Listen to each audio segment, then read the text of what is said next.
میں تمہارے سارے معاف کروں گا۔ یا عبادی الذین اسرفوا علی انفسہم، اے میرے نافرمان بندو، آ جاؤ مجھے منا لو، مجھے راضی کر لو۔ من تقرب الی تلقیتہ من بعید، تم مجھے راضی کرنے آؤ، میں آگے بڑھ کے تمہارا استقبال کروں گا۔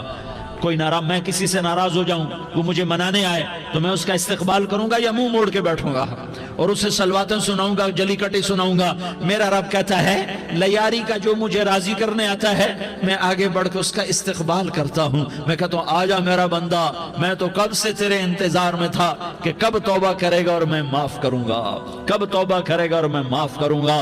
اللہ کو اپنا بناؤ، اس کے در پر جھکنے کے ساتھ ہمارے گناہوں کی حیثیت ہی کوئی نہیں ہے۔ بنی اسرائیل میں ایک آدمی نے 99 قتل کیے، اس کو خیال آیا میں توبہ کروں، ایک عبادت گزار کے پاس گیا اور اس سے پوچھنے لگا میں نے 99 قتل کیے ہیں، میری توبہ ہو سکتی ہے؟ اس نے کہا ہرگز نہیں، تو بڑا ظالم ہے، تیری کوئی توبہ نہیں۔ اس کو غصہ چڑھا، اس نے اسے بھی قتل کر دیا، 100 کر دیے۔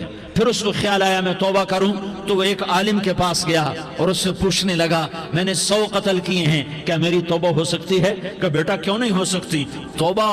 ہائے ہائے ہائے ہائے ہائے، میرا رب ایک مثال دیتا ہے، کہتا میرا بندہ تو اتنے گناہ کر کہ زمین کو بھر دے، اس خلا کو بھر دے، چاند تاروں ستاروں کو بھر دے، اتنے گناہ کر کہ آسمان کی چھت کو لگا دے، زمین سے اٹھا اور آسمان کی چھت کو لگا دے۔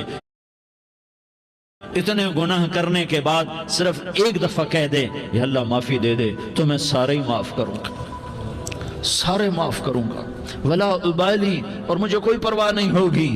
انہوں نے کہا بیٹا گناہوں کی معافی تو یقیناً ہے لیکن توبہ کا ہونا ضروری ہے، تیری توبہ پکی ہونے کے لیے یہ ماحول چھوڑنا ضروری ہے، تو یہ بستی چھوڑ کے اس بستی میں چلا جا، وہاں نیک لوگ رہتے ہیں، ان کی صحبت میں تو رہے گا تو تیری توبہ پکی ہو جائے گی۔ اس نے کہا میری معافی ہو جائے، میری معافی ہو جائے، میں ہر کام کرنے کو تیار ہوں۔ بوریا بستر اٹھایا، جو تبلیغ والے کہتے ہیں گھر چھوڑو، لیاری چھوڑو، بستر اٹھاؤ اور چلے کے لیے نکلو، 4 مہینے کے لیے نکلو کہ اپنی توبہ کو پکا کرو، ورنہ ماحول کی گندگی پھر آدمی کو گرا دیتی ہے، پھر گرا دیتی ہے، پھر گرا دیتی ہے۔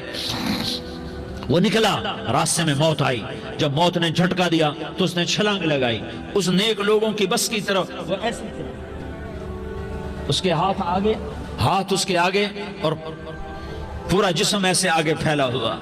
اللہ تعالیٰ نے لیاری والوں کو قصہ سنانا تھا تو دونوں فرشتے بھیج دیے، جنت کا بھی آ گیا، جہنم کا بھی آ گیا۔ جہنم والے کہنے لگے مجرم ہے ہتھ کڑی لگاؤ، جنت والے کہنے لگے مہمان ہے